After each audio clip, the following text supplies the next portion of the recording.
Halo, nama saya Valdian Leonard dengan NIM 311114200050. Di sini saya akan menjelaskan buku review tentang demokrasi liberal dan terpimpin yang kedua untuk menyelesaikan absensi saya yang merah dan untuk menjelaskan apa saja yang sudah saya pelajari selama satu semester ini bersama Pak Ganda dan Pak Sohe. Oleh karena itu, saya akan mencoba mengulik buku dari Salim Haji Said tentang Gestapo 65, PKI Aidit, Soekarno dan Soeharto. Edisi ini adalah edisi kedua, cetakan 1 September 2018. Penerbitannya Bandung, Mizan 2018.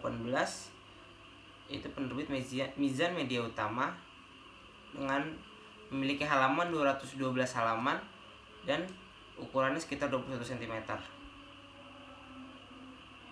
Jadi buku ini menjelaskan bagaimana hubungan antara Soekarno, Gerakan 30 September, PKI, Aidit, dan Soeharto. Jadi Gestapo 1965 adalah peristiwa besar yang mengubah sejarah Indonesia. Meski telah lewat setengah abad, Gestapo masih diselimuti kabut misteri dan pertanyaan. Bagaimana PKI yang saat itu dekat dengan Soekarno memilih jalan yang bisa dibilang sangat di luar akal, karena saat itu mereka sangat dekat dengan Soekarno dan memilih untuk melakukan adanya pemberontakan dengan menculik dan membunuh jenderal-jenderal angkatan darat serta menyekap mereka di lubang buaya. Buku ini memiliki keunikan sendiri dibandingkan literatur sejenisnya, karena penulisnya menyaksikan langsung situasi di sekitar Gestapo. Selain itu juga sebagai akademisi dia menguasai alat analisis dan kesempatan mempelajari dokumen dan literatur langka. Dalam buku ini penulis menjawab bermacam kontroversi secara berimbang serta berusaha menjawab pertanyaan terpenting. Siapa sebenarnya dalang dari Gestapo? Soekarno, Soeharto, atau Aidit? Bung Salim menulis kesaksiannya tentang peristiwa sejarah yang super misterius ini dengan gaya amat menarik dan memukau tentang tiga tokoh sentral di sekitar peristiwa 30S. Karena seperti yang kita tahu, dalam menjelaskan G30S sendiri banyak berbagai macam versi.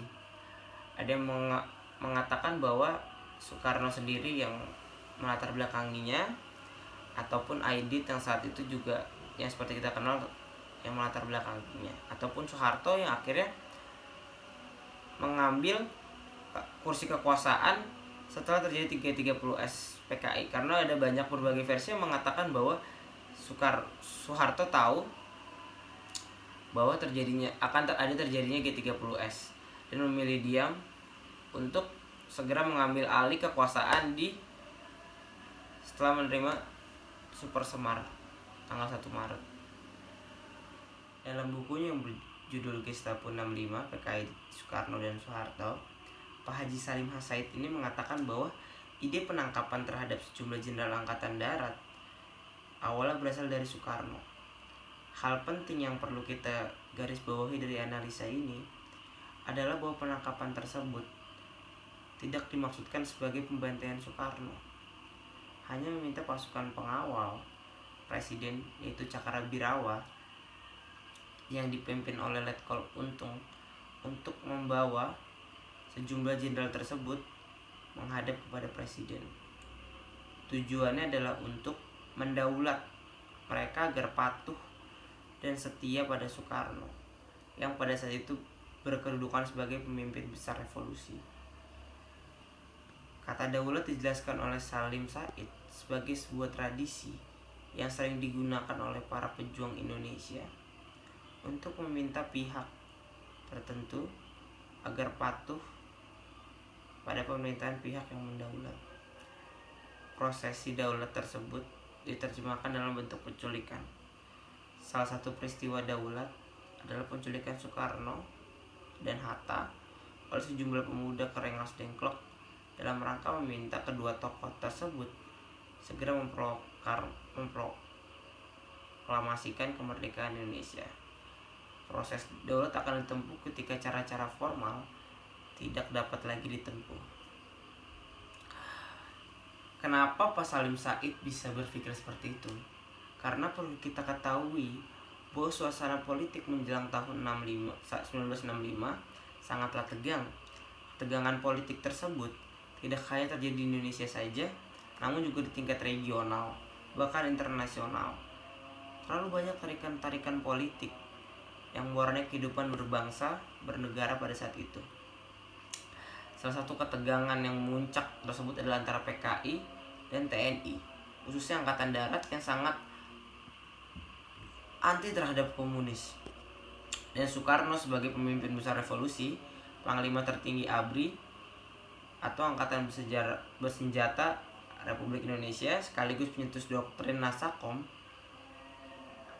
nasionalis, agama, dan komunis.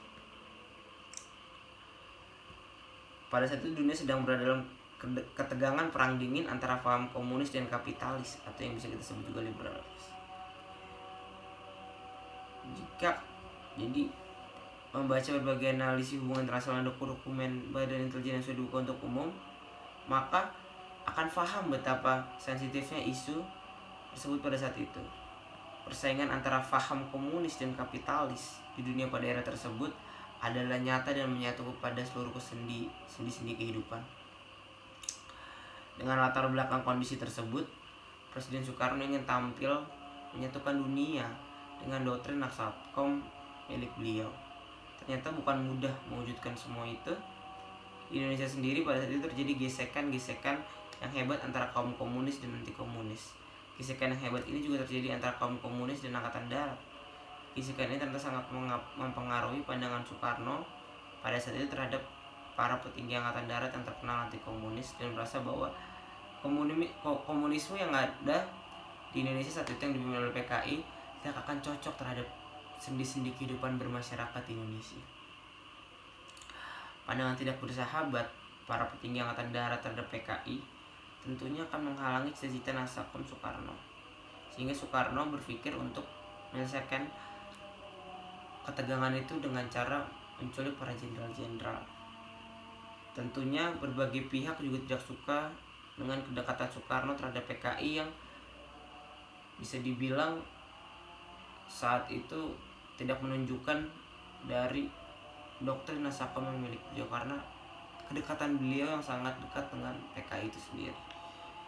Adapun tujuan Soekarno merangkul PKI adalah untuk mengimbangi tekanan Angkatan Darat dan tentunya memuluskan doktrin Nasakom yang milik beliau. Dalam situasi seperti inilah Presiden Soekarno akhirnya berat mengganti posisi sejumlah petinggi Angkatan Darat yang dianggap tidak loyal terhadap dirinya dengan cara daulat. Sayang rencana tersebut bocor kepada pihak tiga, salah satunya adalah pihak PKI, sehingga rencana daulat tersebut ditebengi oleh sejumlah pihak. Dengan demikian, karena satu hal dan lain hal, proses daulat yang semula direncanakan berlangsung lancar malah berubah menjadi peristiwa pembantaian. Oleh karena itu, Salim Said dapat dijelaskan melalui 3 skenario yang masuk akal, yaitu pembunuhan ini terjadi atas berbagai dasar. Terima kasih dan mohon maaf bila salah kata dalam review buku kali ini. Cukup sekian.